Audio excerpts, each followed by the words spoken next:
The grand hall of the Valtherian palace stretched higher than any human building Taemin had ever seen. Crystal columns reached toward a ceiling that shimmered with artificial stars, and the floor beneath his feet was made of polished stone that reflected everything like still water. He stood at the altar, dressed in the formal robes that had been prepared for him, waiting for his bride to arrive.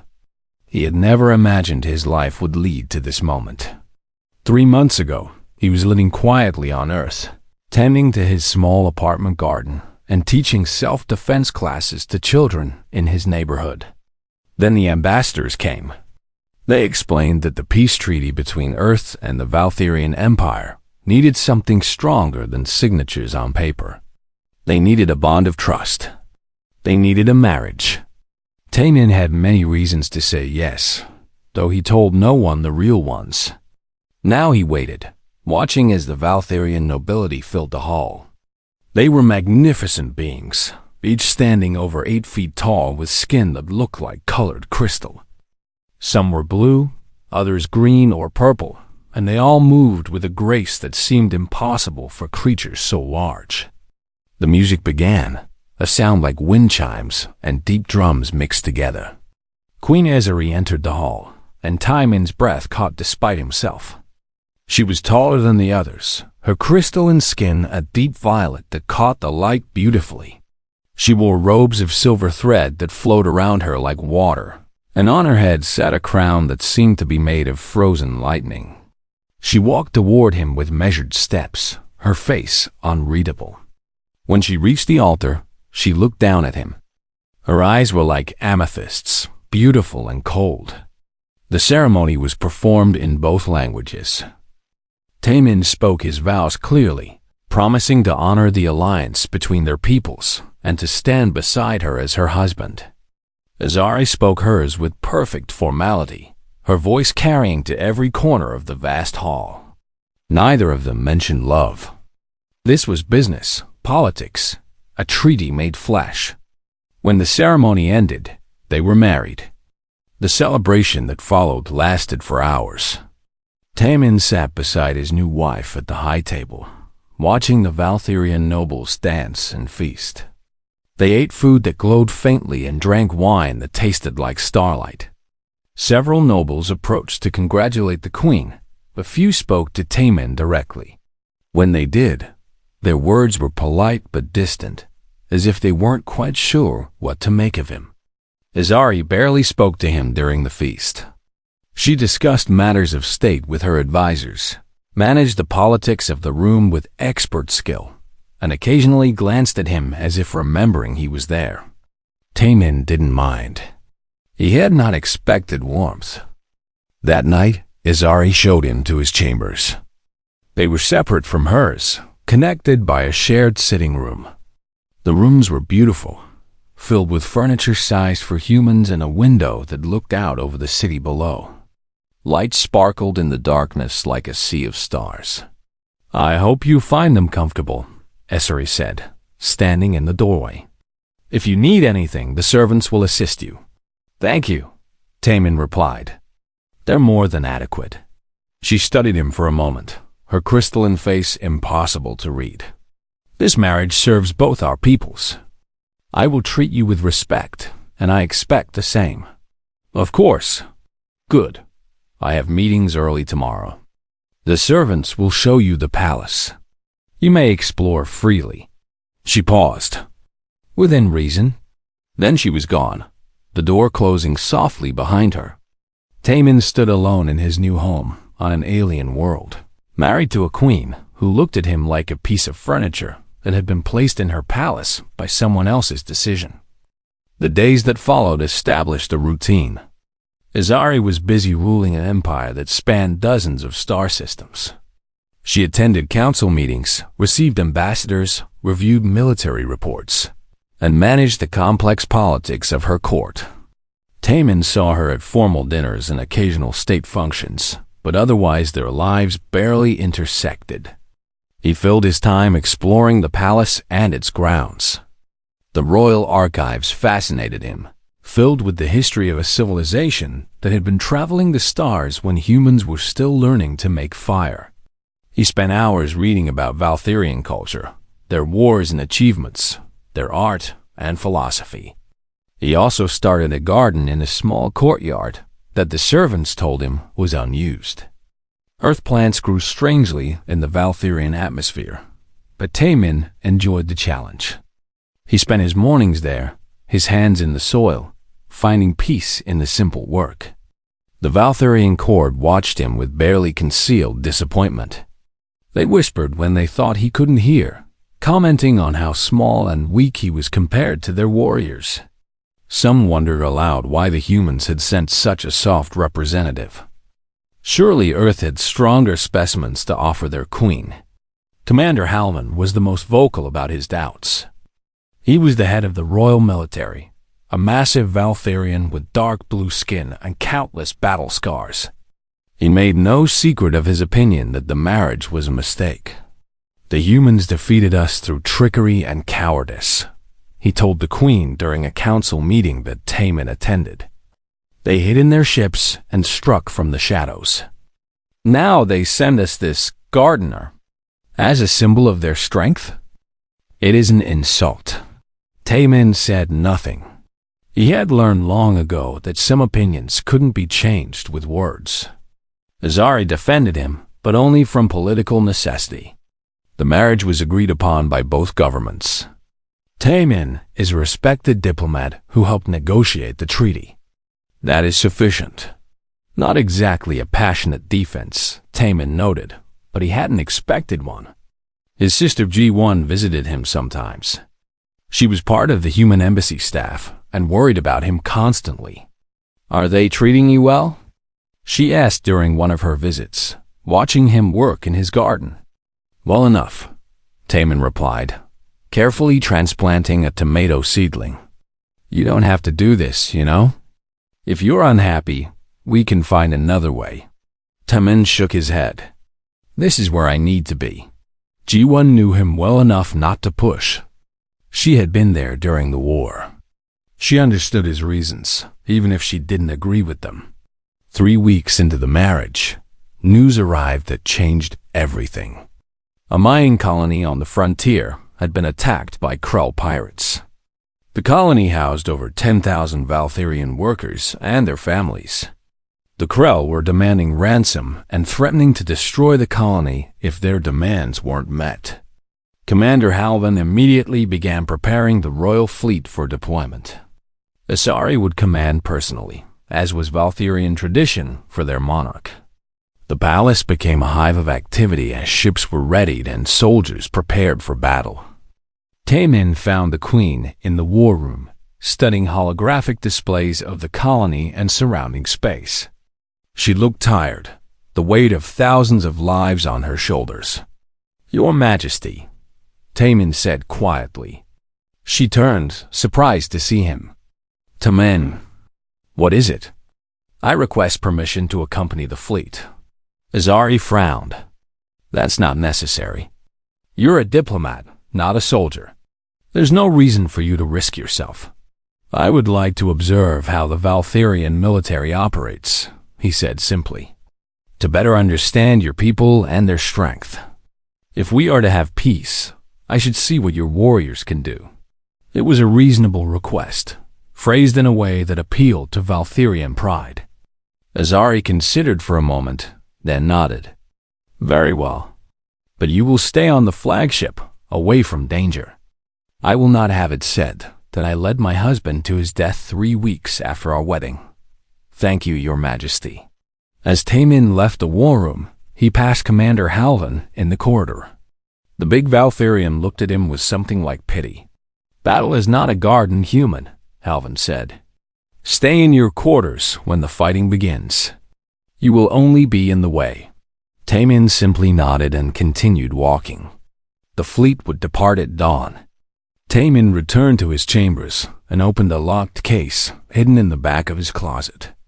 Inside was his old service uniform, carefully folded and preserved. He ran his fingers over the fabric, remembering another life. Then he closed the case and pushed it back into the darkness. Tomorrow, he told himself, he would just observe. Just stay quiet and out of the way. like everyone expected. Nothing more than that. But somewhere deep inside, he felt the old instincts stirring. The royal flagship cut through space like a blade, leading a fleet of 30 warships toward the mining colony. Tamin stood in the observation deck, watching the stars streak past as they traveled faster than light. The Valtharian technology was impressive, turning journeys of years into mere days.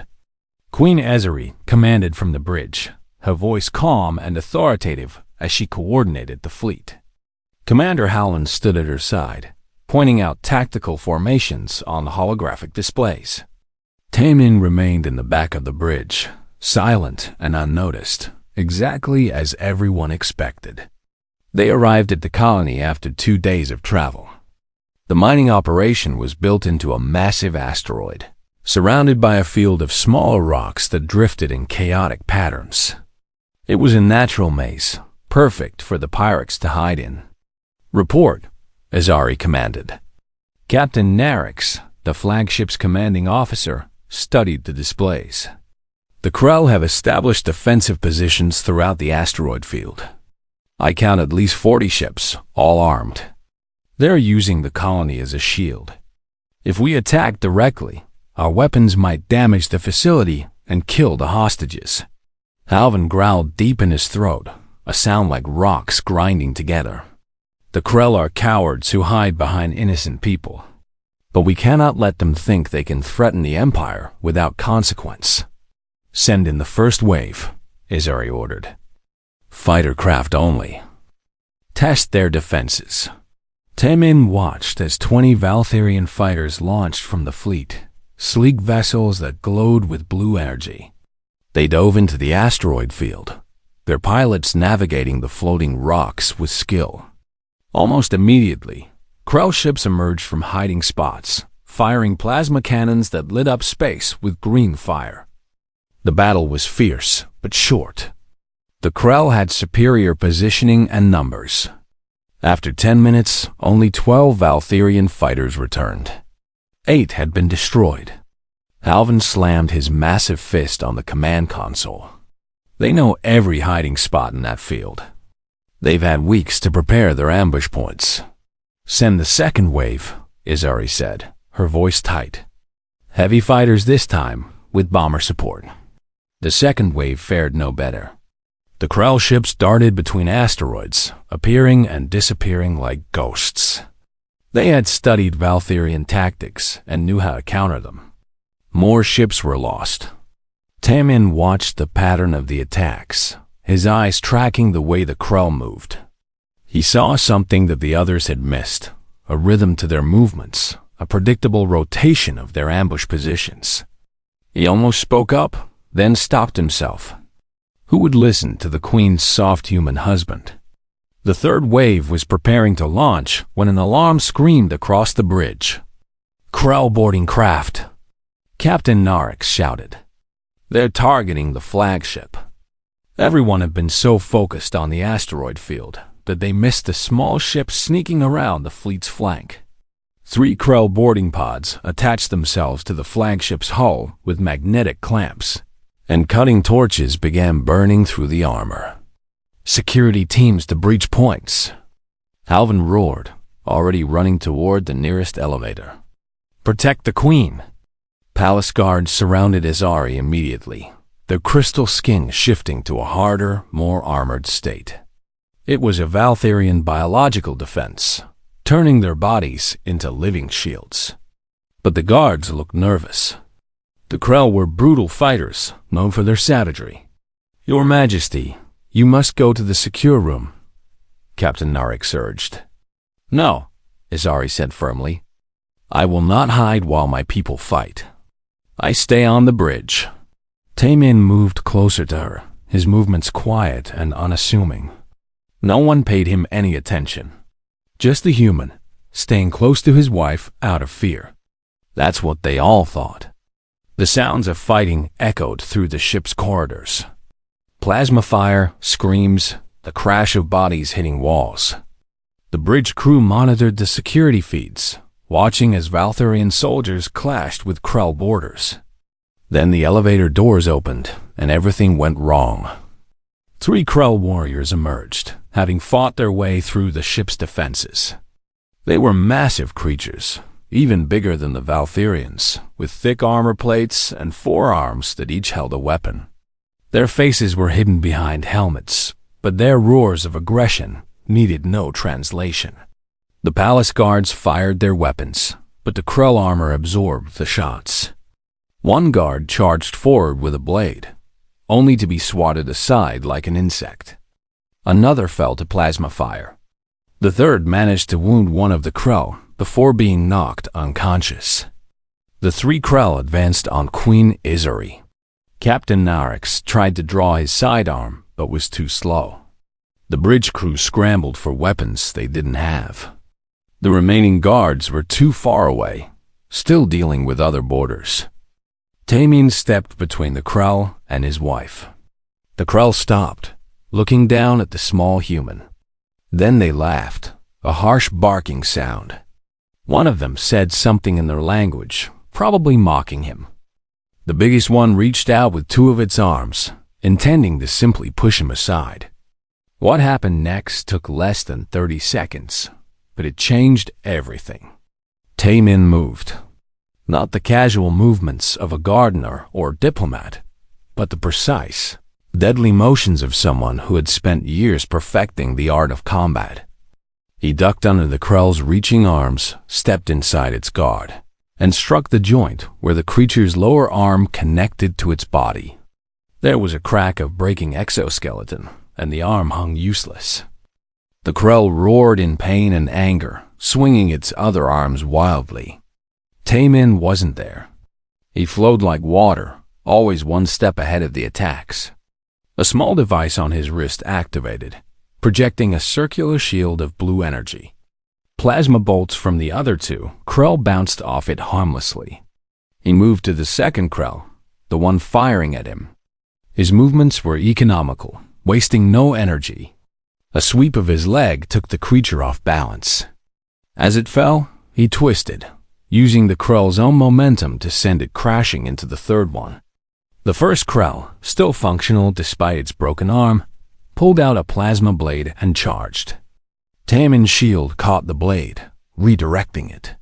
His other hand moved in a blur, striking pressure points on the Krell's body that made it stumble.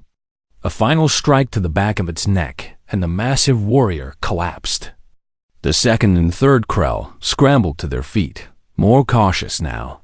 They circled Taemin, trying to flank him.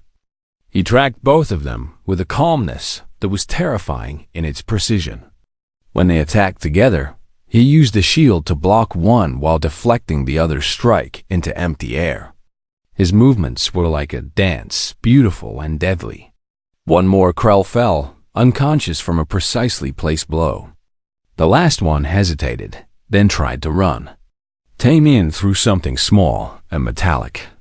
It attached to the Krell's leg and released an electrical charge. The creature seized up and toppled. Silence filled the bridge. Taemin deactivated his shield and turned to check on Izuri. "Are you hurt?" he asked, his voice gentle and concerned, as if he had just helped her avoid a stumble rather than single-handedly defeated 3 of the galaxy's most feared warriors. Izuri stared at him, her amethyst eyes wide with shock. Around them, the bridge crew stood frozen, unable to process what they had just witnessed. The human, the soft gardener, had moved like nothing they had ever seen. The elevator doors opened again.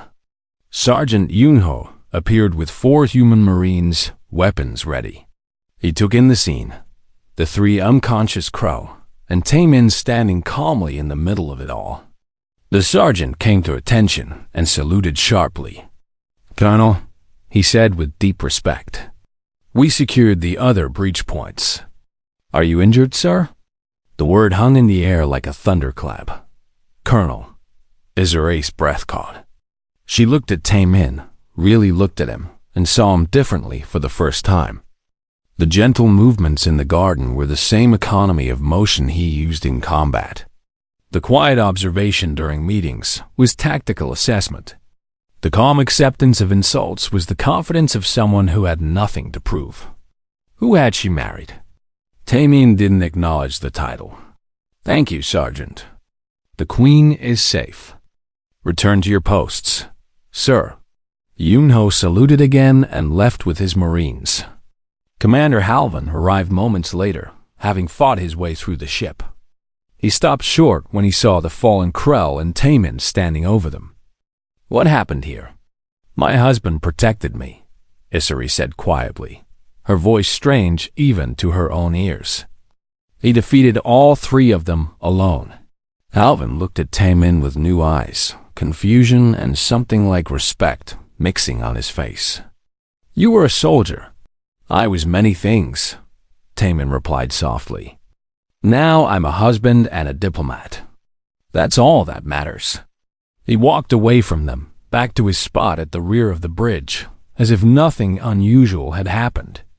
But his hands were steady, his breathing calm, and Isari noticed that there wasn't a scratch on him. The battle for the mining colony continued, but Isari found herself watching Tamin more than the tactical displays. He stood quietly, observing everything, and occasionally his eyes would track movements on the screens with an intensity that suggested deep analysis. When Halvan's fourth attack wave was preparing to launch, Tamin finally spoke up. Commander, they rotate their positions every 7 minutes. If you send in your fighters at the 6-minute mark of their cycle, they'll be between positions and vulnerable. Halvan turned to stare at him. How do you know this? I've been watching. The commander looked at the Isari couldn't sleep. She stood in her private quarters aboard the flagship, looking out at the stars, replaying what she had witnessed on the bridge. The way Tamin moved, the calm in his eyes, the respect in that human sergeant's voice when he called him colonel. She had to know the truth. The next morning, Isari summoned Elder Vistag to her ready room. The old Valtharian was an historian who had spent decades studying other species, particularly humans. If anyone could tell her about Tamin's past, it would be him. Vistag arrived leaning on a walking staff, his crystalline skin faded to a pale gray with age. He bowed as much as his old bones would allow. Your Majesty honors me with this summons. I need information about someone, Isari said, pulling up a holographic image of Tamin. This human. What do you know about him? The elder leaned close to study the image. His eyes widened. His hand trembled on his staff. When he spoke, his voice was barely a whisper. Where did you get this image? Answer the question, Elder. Vistek lowered himself into a chair, suddenly looking even older. That is Colonel Tamin of Earth's 3rd Special Operations Division. During the war, the humans called him their best tactical officer. We called him the Ghost of Proxima. Isari felt something cold settle in her stomach. The Ghost of Proxima is a legend, a story your soldiers tell to explain their defeat. No, Your Majesty. He's very real. Vistek pulled up his own files, showing her reports from the war. I studied the human military extensively during the conflict. Tamin was mentioned in over 40 separate intelligence reports. His unit conducted operations so effective that our high command believed they were facing an entire battalion. They were 12 soldiers. The holographic files showed mission after mission. Supply lines destroyed. Communication networks crippled. Command posts eliminated. Every operation attributed to a ghost unit that appeared and disappeared without a trace. The operation at Proxima Centauri, Vistek continued, was supposed to be our staging ground for the final invasion of human space. We had 200 ships there, 15,000 troops, enough supplies to sustain a war for years. Tamin led a team of 8 soldiers into that facility. 8, Isari repeated, not quite believing. 8, the elder confirmed. They sabotaged the main reactor, destroyed the command center, and escaped before anyone knew they were there. The explosion took out half our fleet. The survivors were stranded without supplies. That single mission forced us to negotiate peace, because we no longer had the resources to continue the war. Azari looked at the image of Taemin again, her gentle husband who grew tomatoes and read poetry in her archives. What happened to him after the war?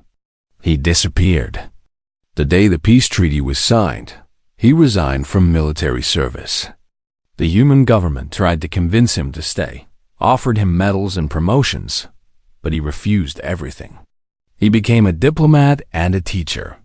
Most people forgot about him. Vistak paused. I never forgot.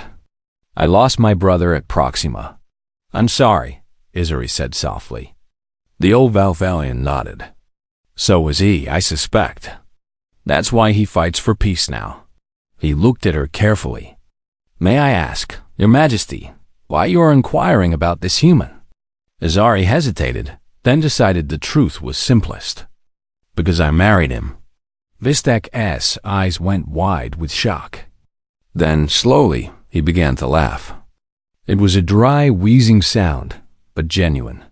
The universe has a strange sense of humor. The ghost of Proxima, married to the queen of the empire he helped defeat. And none of us knew. After the elder left, Azari sat alone with her thoughts. She felt betrayed, though she wasn't sure she had the right to feel that way. Their marriage was political. She had never asked about his past because she didn't care. He was just a piece on the board of galactic politics. But now she knew he was so much more. Meanwhile, Taemin worked with Commander Halvan in the war room, planning the final assault to liberate the mining colony. The commander had been watching him differently since the attack, with a mixture of wariness and growing respect. Your tactical analysis is excellent, Halvan admitted, studying the holographic display of the asteroid field. You see patterns our scanners miss. I've had practice, Taemin said simply. Were you truly a soldier during the war? Taemin was quiet for a moment. Yes, what did you do? What I was ordered to do. What was necessary to protect my people. Alvin wanted to press further, but something in Taemin's tone suggested the conversation was over. Instead, they returned to planning. Taemin's insights were invaluable, pointing out weaknesses in the Krull defenses that no one else had noticed. Admiral Korath entered the war room later that day. He was an older Valtherian, covered in scars from a lifetime of battles. He stopped when he saw Taemin, his expression unreadable. Commander Halvan, Korath said, I need to speak with you. Privately. They stepped aside, but Taemin could hear their whispered conversation. That human? Korath said. I know him. I know who he is. The Queen's husband? The ghost of Proxima. He led the raid that destroyed our staging ground. My brother died in that explosion. Halvan looked back at Taemin with new understanding. What do you want to do? Korath was silent for a long moment. Nothing. He was a soldier following orders, just as we were. The war is over. He seeks peace now, and I will honor that. He paused. But others should know what he is capable of. Not as a threat, but as a reminder that humans are more dangerous than they appear. Should we tell the Queen? I suspect she already knows. That evening, Azari requested that Taemin join her for dinner in her private quarters. It was the first time she had invited him to anything not required by protocol. He arrived exactly on time, dressed simply. She had prepared food herself, human food that the ship's supplies included for the embassy staff. It was a small gesture, but meaningful. They ate in silence for a while. Azari watched him, trying to reconcile the gentle man eating across from her with the legendary warrior from the reports. I spoke with Elder Vistak today, she said finally. Taemin's expression didn't change. I thought you might. Why didn't you tell me? Would it have changed anything? The marriage was arranged by our governments for political purposes. My past had no bearing on that. It has bearing on everything, Isuri said, her voice rising slightly. I thought I married a diplomat. A gardener. someone safe and harmless. I am a gardener, Taemin replied calmly. I am a diplomat. Those things are true. You were also a soldier who nearly won the war single-handedly. I was a soldier who helped end the war. There's a difference. Azari set down her fork. The ghost of Proxima. Do you know how many of my people died at Proxima? Yes, Taemin said quietly. I know exactly how many. I see their faces when I close my eyes. Every mission, every target, every explosion. I remember all of it. The pain in his voice was real, raw. Azari felt her anger deflate slightly. Then why? She asked. Why resign? Why become a diplomat? Why marry me? Taemin looked at her directly, his eyes honest and open. Because I was good at war, but that doesn't mean I wanted to be defined by it. I did what was necessary to protect Earth, but I took no joy in it. Every Valtharian who died was someone's brother, sister, parent, child. I carry that weight. He stood and walked to the window, looking out at the stars. When the peace treaty was offered, I saw a chance to build something instead of destroy, to use my skills to prevent wars instead of fight them. When they asked me to marry you, to become a bridge between our peoples, I agreed because I thought I could do more good that way than by accepting medals and promotions. Azari joined him at the window. And the marriage itself? How do you feel about being married to the queen of the empire you fought against? I feel, Taemin said carefully, that we are both doing our duty to our peoples. Beyond that, I hope we can build mutual respect, perhaps even friendship. I don't expect love. This wasn't that kind of arrangement. His honesty was disarming. Azari found herself appreciating it, even as it made her uncomfortable. The people will find out eventually, she said. About who you are, I know. There will be those who call for the marriage to be annulled. Who will say you deceived us? Did I? Taemin asked. I answered every question truthfully. I simply didn't volunteer information that wasn't requested. Your advisors knew I was former military. They chose not to investigate further. He was right. They had been so focused on the political benefits of the marriage that they hadn't looked deeply into his background. What do we do now? Azari asked. We continue the mission. We rescue the colonists. We prove that humans and Valtharians can work together. Taemin turned to face her. And we deal with the consequences when they come. A message interrupted them. Captain Narix reporting that they had received new intelligence. The Krell had captured Prince Talmir, Azara's young nephew, who had been visiting the colony to inspect the mining operations. The Krell were demanding that Queen Azari surrender herself in exchange for the prince's life. Azari felt the blood drain from her face. Talmir was only 19, barely an adult.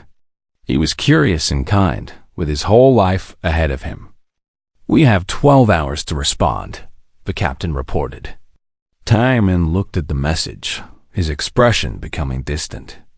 Azari recognized that locale data, checking the pattern. Azari found Taemin in the observation deck, staring out at the stars. He stood perfectly still, but she could sense the tension in his shoulders, the focus in his posture. He was already planning. I need your help, she said quietly. He turned to face her, and she saw something different in his eyes. The gentle diplomat was still there, but beneath it was something harder, sharper. The soldier he used to be was waking up. I know what you're going to ask, he said. And I need to be honest with you about what it means. They sat together by the window. Taemin spoke carefully, choosing his words with precision. I can get your nephew back. I can neutralize the Krell threat. But to do it, I need to become who I was during the war. Not the gardener, not the diplomat. The soldier. The ghost. He paused. Once I do that, everyone will know. The secret will be out. It will cause political problems for both our governments. I don't care, Azari said. Talmir is innocent. He's just a boy. I know. Taemin's voice was soft. That's why I'm going to help, whether you give permission or not. But you're my wife and my queen. I'm asking for your blessing. Azari looked at this man she had married, this stranger who's becoming less strange by the hour. You would risk everything for a Valtherian boy you've never met? Children should not die for the mistakes of adults, Taemin said simply. That's a principle I've always believed in, even during the war. It's why I took this mission, actually. Because maybe if our peoples can truly have peace, fewer children will die in the future. The sincerity in his voice moved something in Azari's heart. She reached out and took his hand, the first time she had voluntarily touched him since their wedding. Then you have my permission and my blessing. Bring Talmir home. Taemin squeezed her hand gently. I'll need a team, small. People I can trust who can move fast. Take whoever you need. Within an hour, Taemin had assembled his strike team. Sergeant Yunho and 4 human marines from the embassy guard. And, surprisingly, Commander Halvin, who volunteered despite his earlier doubts. I want to see the ghost of Proxima in action, Halvin said bluntly. And I owe it to the prince to try. They gathered in the armory. Taemin moved through the weapons and equipment with practiced efficiency, selecting gear that the others recognized from old war footage. Stealth suits that bent light, precision explosives, non-lethal restraints. Every piece of equipment chosen for a specific purpose.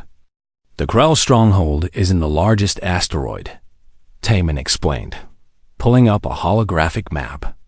They've converted the mining tunnels into a fortress. Heavy defenses on all the main entrances. But there's a secondary ventilation shaft here that's too small for Krell to use comfortably. It's our way in. He outlined the plan with calm authority. Every contingency considered, every risk calculated. The others listened with growing respect. This wasn't a diplomat speaking. This was a commander who had led countless missions and brought his people home alive. Our goal is rescue and extraction, Taemin emphasized. We're not trying to win a war. We get the prince and we leave. Speed and stealth are our advantages. What about the Krell fleet? Yunho asked. The main fleet will create a diversion at the mining colony. While they're distracted, we slip in and out. Taemin looked at each of them. Questions? Alvin spoke up. Why non-lethal weapons? Taemin met his eyes. Because these pirates are criminals, not soldiers. They deserve trial and justice, not summary execution. We only use lethal force if there's no other choice. Even in war, Azari thought as she watched from the doorway, he tries to minimize death. She was beginning to understand the contradiction that was Taemin, a deadly warrior who valued life above all else. The mission launched at midnight ship time. The main fleet engaged the Krell at the colony, drawing their attention. Under the cover of the battle, a small shuttle carrying Taemin's team slipped through the asteroid field toward the stronghold. Azari watched from the bridge, unable to look away from the tactical display that showed Taemin's shuttle as a tiny blip on the screen. Her heart raced in a way she didn't fully understand. When had she started caring what happened to him? The team infiltrated through the ventilation shaft exactly as planned. The tunnel was cramped and dark, barely wide enough for Halvin to squeeze through. They moved in single file, weapons ready, breathing steady. Taemin led the way, his movements absolutely silent. He used hand signals to communicate, directing his team with the precision of someone who had done this 1,000 times. They bypassed security sensors, avoided patrol routes, and slipped through the Krell fortress like ghosts. The mission footage was transmitted back to the flagship, and Azari watched with growing amazement. Taemin moved through the facility as if he could see through walls, always knowing exactly where the guards would be, when they would turn, where the cameras pointed. They encountered their first Krell patrol in a narrow corridor. 4 guards, heavily armed. Taemin signaled for his team to hold position. Then he moved forward alone, using the shadows and his stealth suit to become nearly invisible. The first guard never knew what hit him. Taemin struck from behind, a precise blow that rendered the Krell unconscious without killing it. The second guard turned at the sound and found Taemin already there, inside his guard, disarming him with movements too fast to follow. The third and fourth guards opened fire. Plasma bolts lit up the corridor. Taemin's shield activated, deflecting the shots. He threw a small device that released a neural stun pulse. Both guards collapsed. 4 Krell down in less than 10 seconds. No deaths, no alerts raised. The team moved deeper into the facility. They passed through storage areas filled with stolen goods, past barracks where Krell pirates slept, through command centers where the criminal organization ran its operations. And everywhere, Taemin found ways around or through without triggering alarms. "This is impossible," Captain Narix whispered on the bridge. "No one can move through enemy territory like this." "He can," Azari said softly. "He's done it before." They found Prince Talmir in a holding cell in the lower levels. The young Valtherian was scared but unharmed. When Taemin opened the cell door, Talmir stared at the human in confusion. "I'm married to your aunt," Taemin said with a small smile. "Let's get you home." The extraction went smoothly until they reached the main corridor leading back to their entry point. Warlord Kreter, the leader of the Krell pirates, was waiting with 20 guards. "The ghost of Proxima," Kreter said in heavily accented common language. I wondered if the rumors were true. The legendary human warrior married to the Valtherian queen. It seemed too perfect to be coincidence. The Krell warlord was massive, even by Krell standards. He wore ceremonial armor decorated with the marks of his victories. 4 arms held different weapons, a sword, an axe, twin plasma pistols. "Let us pass," Taemin said calmly. "You can't win this fight." Kreter laughed. "You're outnumbered 20-6. Your shields won't hold against all of us. And if you use explosives, you'll bring down this whole section and kill yourselves." "Then let me make you an offer," Taemin said. "Single combat. You and me. If I win, we walk away with the prince. If you win, my team surrenders." "Taemin, no," Halvan growled. "We fight together. Trust me," Taemin said quietly. Kreter considered, then nodded. "I accept. I've always wanted to fight a legend." The other Krell cleared a space in the corridor. Taemin handed his rifle to Yunho and stepped forward, carrying only a combat knife and his shield generator. The fight began with Kreter's roar and a charge that would have crushed most opponents. Taemin slipped aside at the last moment, letting the massive alien's momentum carry him past. The axe swept through empty air where Taemin had been standing. For all his size and strength, Kreter was slow. Taemin was not. He moved around the Krell warlord like water flowing around a rock, always out of reach, always landing small cuts and strikes that accumulated damage. Kreter fired his plasma pistols. Taemin's shield caught the shots, though each impact drained the device's power. He couldn't keep this up forever. He needed to end it. The Krell swung his sword in a wide arc. Taemin ducked under it, rolled between the alien's legs, and came up behind him. His knife found the weak point in Kreter's armor at the back of the knee. The warlord's leg buckled. As Kreter fell to one knee, Taemin moved to his blind spot, grabbed 2 of his arms, and used a joint lock that made the Krell drop his weapons. Before the other guards could react, Taemin had his knife at Kreter's throat. "Order your people to stand down," Taemin said quietly, "or I paint this corridor with your blood." Kreter hesitated, pride warring with survival instinct. Then he laughed bitterly, and gave the order. The extraction continued without further incident. The team made it back to their shuttle with Prince Talmir safe. As they lifted off from the asteroid, Taman allowed himself to relax slightly. But the mission wasn't over yet. The Krell fleet was still active, and they needed to get back to the flagship. The shuttle raced through the asteroid field, dodging debris and enemy fire. Pilot Hygiene handled the controls with skill, while Taman called out navigation points, his tactical sense guiding them through impossible gaps. They made it back to the flagship just as the main fleet began its withdrawal. The Krell, leaderless and demoralized after Creeder's defeat, didn't pursue. Azari was waiting in the hangar when the story of the rescue spread through the fleet like wildfire. By the time they returned to the Valtherian homeworld, everyone knew that the Queen's human husband was the ghost of Proxima. The Self-Gardener was a legendary warrior who had single-handedly saved Prince Talmir from the Crow. Azari watched the news feeds with growing concern. Some praised Taman as a hero. Others called the marriage a deception, claiming Earth had planted a spy in the royal palace. The debate raged across the Empire, dividing public opinion. The Valtherian Council called an emergency session to address the matter. Azari knew this would be the fight of her political life. Tay-Min recovered from his injuries in the medical bay. Dr. Mi-Ray, the human physician attached to the embassy, treated his wounds with professional efficiency. "You're lucky," Mi-Ray said, sealing the plasma burn on his shoulder. A few inches lower and this would have been much worse.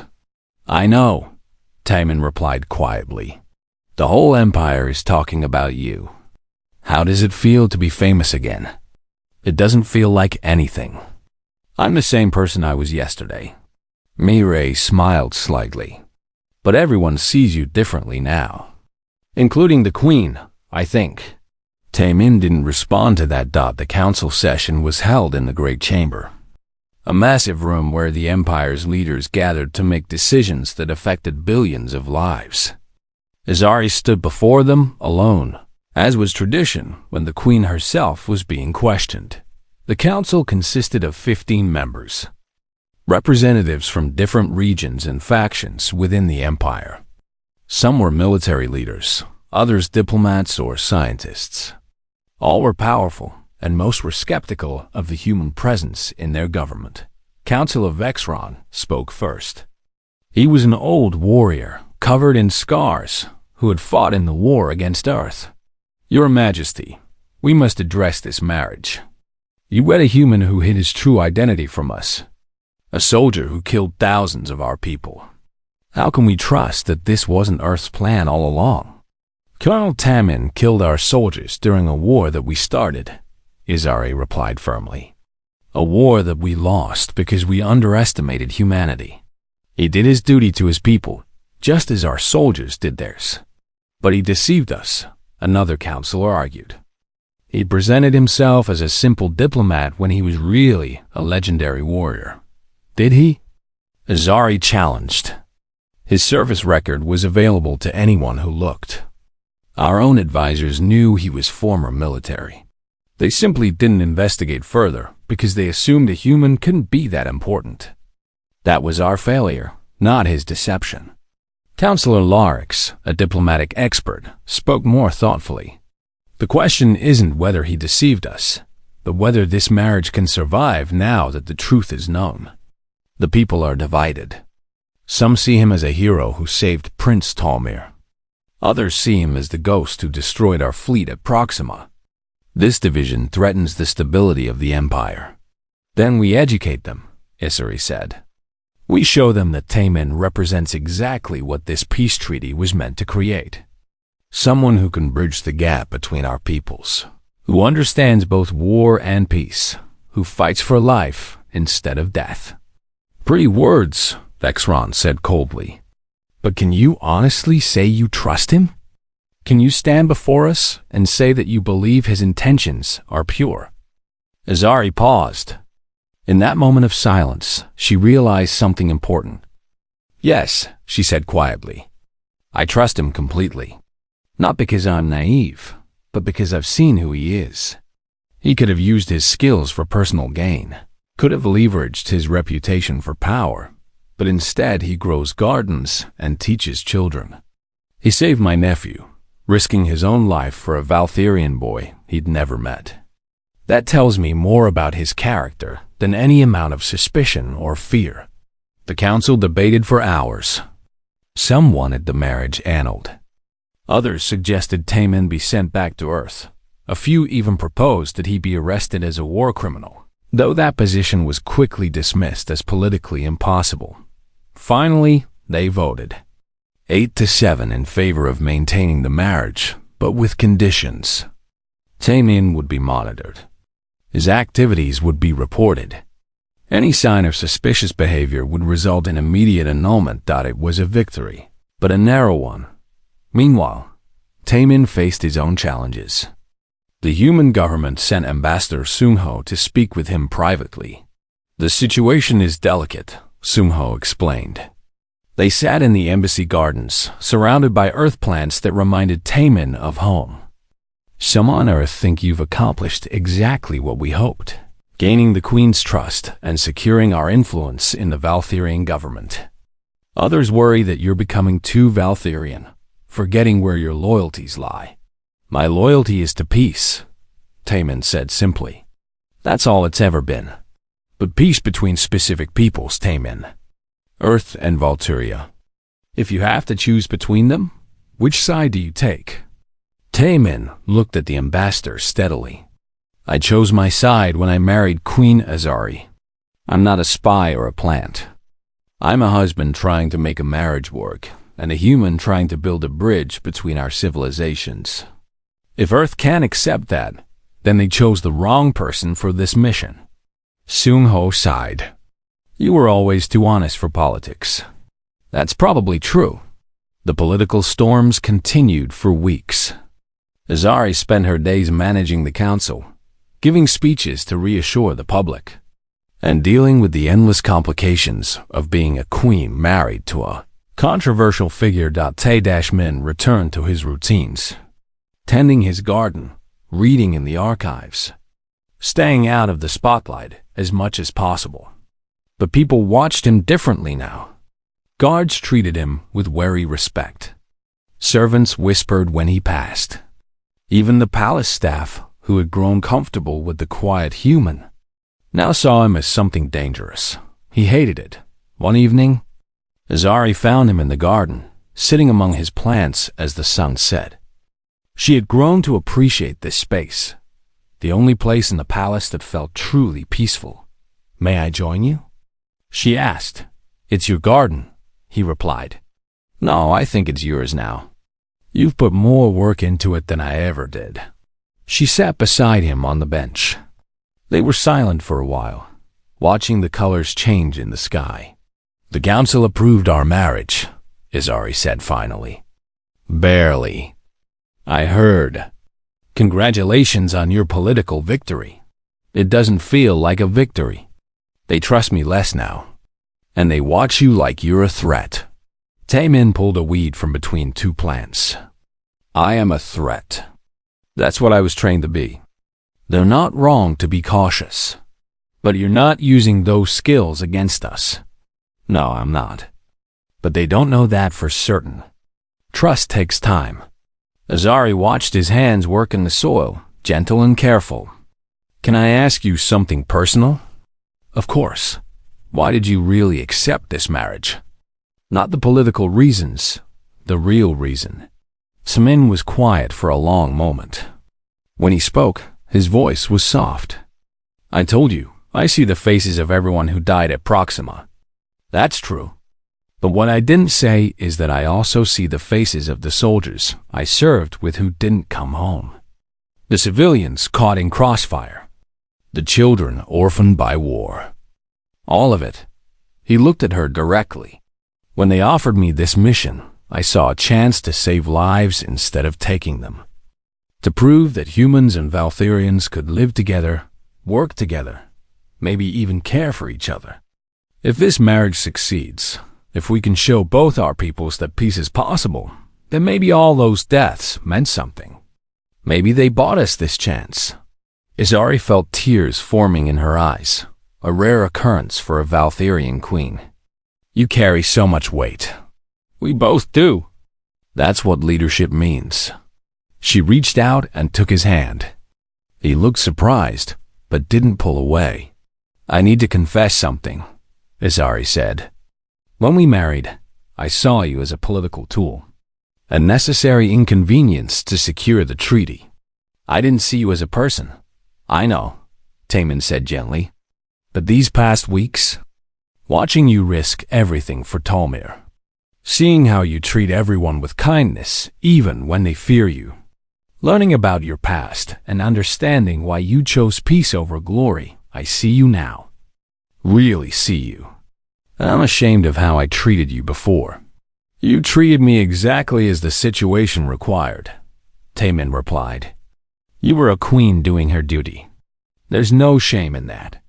Maybe not, but there's also no honor in it. You deserved better. Tamin smiled slightly. We both deserve better than a political marriage. But maybe we can make it into something more. Is that what you want?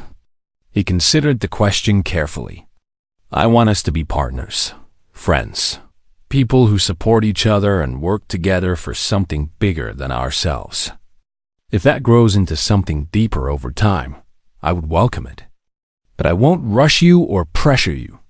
This has to be something we both choose. Azari felt her heart swell with emotion. This gentle, honest, dangerous man who asked for nothing and gave everything. How had she been so blind? I think, she said slowly, that I would like to try. Not because of politics or duty, but because I genuinely want to know you better. I'd like that too. They sat together in the garden as the stars came out, holding hands, taking the first real steps toward a genuine relationship. Over the following months, things slowly improved. Commander Halvan became an unexpected ally, speaking publicly about Taman's character and his actions during the rescue. Admiral Korath, who had lost his brother at Proxima, gave an interview where he said that